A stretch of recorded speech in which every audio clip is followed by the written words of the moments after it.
have long been under the care of the United Daughters of the Confederacy. As of 2011, this resource is archived and fully cataloged at the Nita Stewart Haley Memorial Library and J. Evetts Haley History Center in Midland, Texas.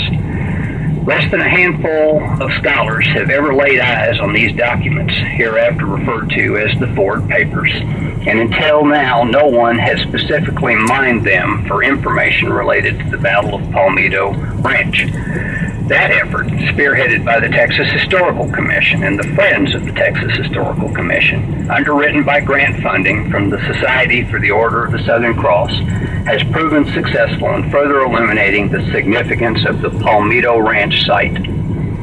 The Battle of Palmito Ranch on May 12-13, 1865 has recently received much overdue examination and acclaim as the last battle of the Civil War. However, that conflict was not the first to have occurred at this site.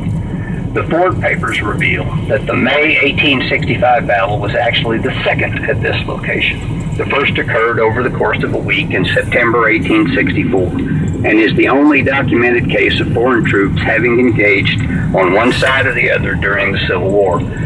Furthermore, they make it clear that it was no mere accident or happenstance that the battles of Palmito Ranch occurred at this point along the Rio Grande, as the Confederates regularly used the site as a forward outpost to defend Fort Brown and the city of Brownsville, protecting both land-based approaches along the military road between Fort Brown and the Boca Chica Pass, the crossing to the Union base on Brazos Santiago Island, and monitoring waterborne traffic traveling up the Rio Grande for the cross-border cotton trade.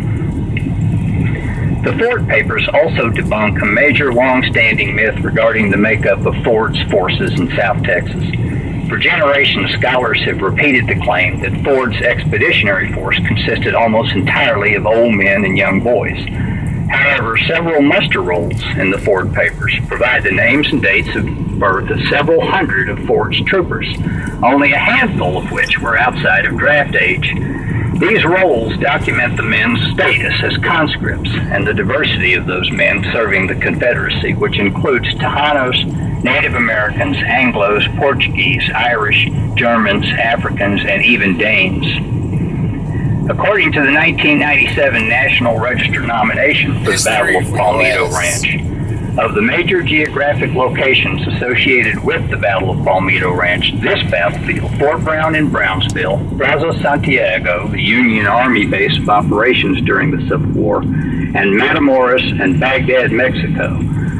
Only the battlefield itself remains relatively unaltered since the battle.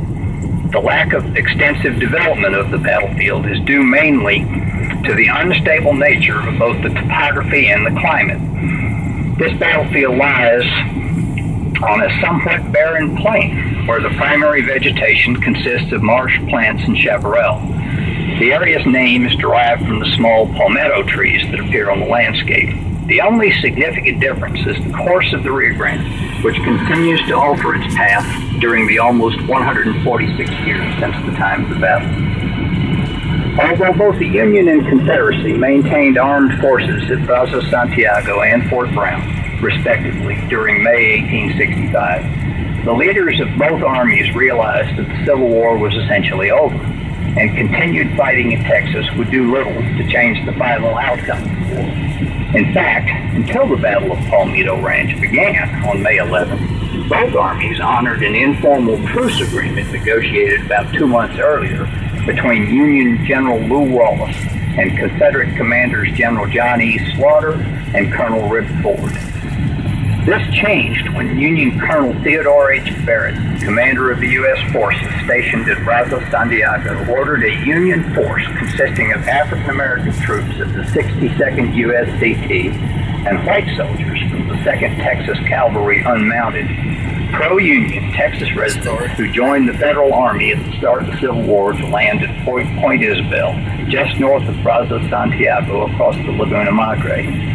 An intense storm thwarted the expedition and forced the troops to return to their camp. Later, they made a crossing at Boca Chica, a narrow inlet at the south tip of Brazos Island. Upon reaching the mainland, the force marched all night in the direction of Fort Brown. Very early on the morning of May 12, Lieutenant Colonel David Branson's troops surrounded White's Ranch, a small settlement east of